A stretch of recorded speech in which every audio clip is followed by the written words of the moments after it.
nakita namin how tight the two of us, the two of you are. Kasi nakita namin din sa Instagrams nyo na lagi kayong magkasama. So, ganun ba talaga kayo ka-tight? So, hindi ka ba, since si Nadine is with James Reid, how about you? Wala naman. Masaya naman ako.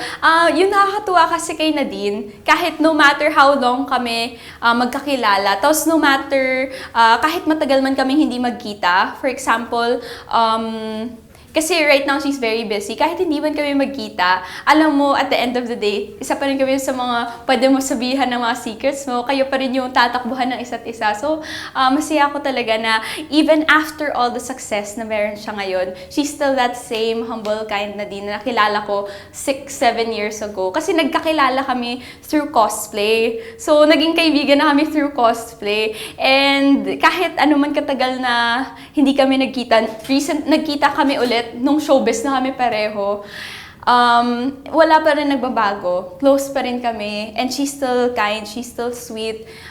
Masaya ako kasi yung family niya, kung magtrato sa akin, parang family na rin. So, I'm blessed to have a friend like her. Yung pangalawang tanong. Yes. How about you?